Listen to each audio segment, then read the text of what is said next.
हाल में मेरे मामू की बेटी की शादी थी। सगे मामू थे तो जाना बनता था, तो बुलावा आया तो हम लोग वहाँ पहुँचे।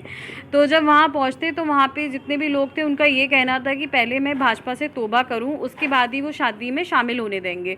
इस बात ने जब तूल पकड़ा तो वहाँ पे काफ़ी भीड़ जमा हो गई। उसके बाद मैंने पुलिस को बुलाया वहाँ पे। जब पुलिस आई तो मामला फिर शांत कर दिया गया। जैसे ही पुलिस गई तो दोबारा वो मामला गरमाने लगा और उसके बाद उन्होंने कहा, एक ही बात पे वो स्टैंड लिए हुए थे कि भाजपा से तौबा करो। मैंने पूछा कि भाजपा से तौबा करने का क्या मतलब है इस टाइम।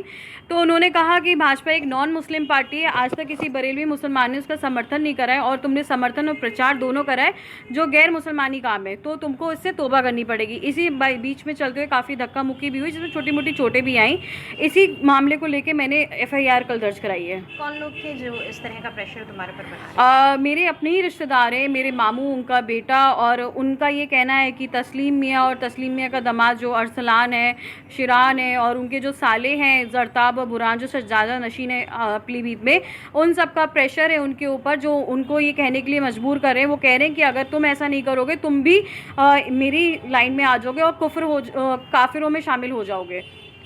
क्या जानलेवा हमला भी करने की जब वहाँ ये बात शुरू हुई थी तो इतनी भीड़ हो चुकी थी जमा कि उसमें जो चोट आई छोटी मोटी आई, लेकिन फिर भी उनकी मंशा जान लेने की थी। लेकिन पुलिस का सही टाइम पे आना मुझे लगता है इस दुर्घटना को टालने की एक बड़ी वजह रही। मॉब लिंचिंग जैसा कुछ? जैसे कि हम सब लोग जानते हैं कि उनके पीछे बहुत ज़्यादा भीड़ रही है और उन्होंने कहा भी अपने बयानों में कि हम जो चाहेंगे हम वो कर सकते हैं, हमारे पीछे इतना जन सैलाब है कि तुम कब को तुम्हारे साथ कुछ हो जाएगा किसी को कुछ पता भी नहीं चलेगा। क्या बीजेपी ज्वाइन करना और ये 3 तलाक के खिलाफ जो मुहिम चलाना ये आखिर वजह है इन सब घटनाओं के पीछे? अभी तक तो उनका यही कहना है कि बीजेपी ज्वाइन करना ही गलत है, और साथ ही साथ 3 तलाक के ऊपर उन्होंने ये कहा है कि भाजपा ने इस्लाम में हस्तक्षेप किया है, जो बिल्कुल ही गलत है, और 3 तलाक इस्लाम का हिस्सा है और जिसे मानना ही पड़ेगा। जो तुमने अभी FIR लिखाई है किन लोगों के खिलाफ लिखाई है?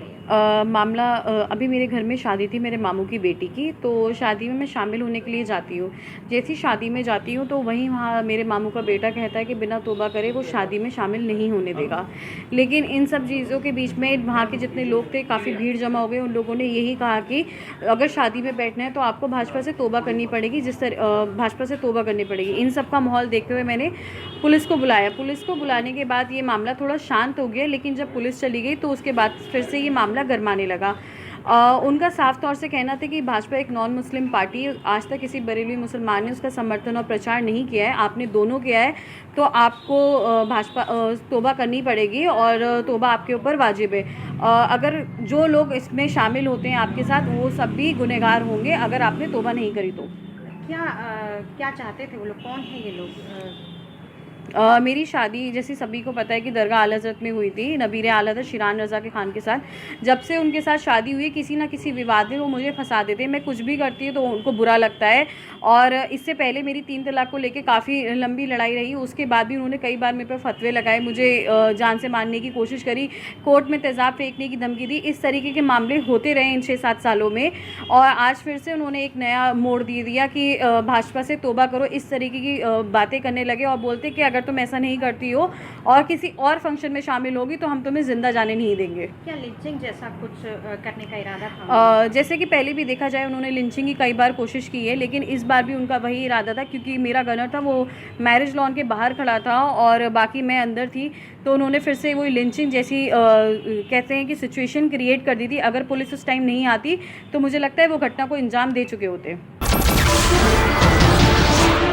नमस्कार, मैं हूं मानक गुप्ता।